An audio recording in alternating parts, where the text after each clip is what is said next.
It was about midday by the time I crossed over into Colorado. I had just filled up my SUV and picked up some snacks and drinks that I thought would help keep me awake on the drive from California to Indiana.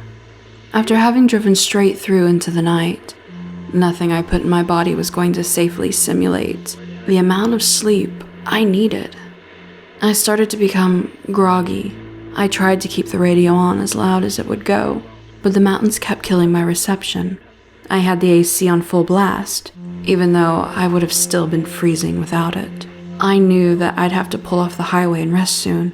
I told myself that I would stop at the next motel just to get enough sleep to keep me going.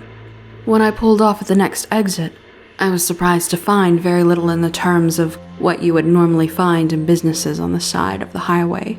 There were no fast food places, gas stations, or hotels for me to stay in.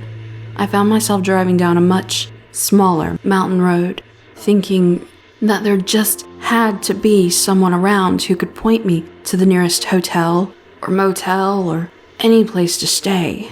The road was long and much like the rest of the exit. It didn't have anything that would indicate why anyone would want to be there. As I had just reached up to rub my tired eyes, a man walked out in front of my car. I couldn't react quickly enough to slam on my brakes. I hit him, going 45. He tumbled over my hood and slammed into my windshield, sending him flying over the roof and onto the road behind me. I slammed on my brakes as hard as I could. My eyes shot open in a rush of both awareness and disbelief. My heartbeat had become a constant hum of adrenaline, my mind scattered in 1,000 different incoherent directions. My continuous stream of thoughts and questions kept me from acting on the situation. Should I call 911? Should I just drive off and let someone else find him? Nothing had ever prepared me for this situation. I could feel all the color fade from my face and knuckles as I came to the realization of what may become of this.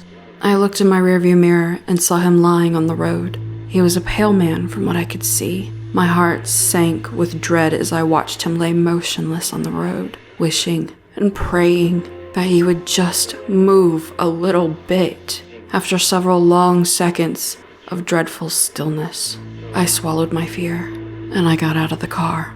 I kept my eyes on the man as I looked back at him. He appeared not to be wearing any clothing. His immense paleness shone out like a roadway reflector against the asphalt. The state he was in was mortifying.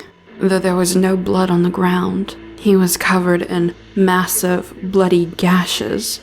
A single giant tear in his skin reached from the nape of his neck down to his lower back, with dozens of smaller rips and cuts all over the rest of his body. His arms and legs were twisted and mangled beyond repair. I almost broke down sobbing right there on the side of the road at the sight of him, but I fought to keep myself together. I inched closer to him and called out, "Sir? Oh God, sir?" And that's when he began to move. I was momentarily relieved, but that feeling didn't last. His arms and legs cracked as they lifted his body off the ground. His joints rotated in ways I had never thought possible. He twisted his wrists and ankles to support himself on his hands and feet.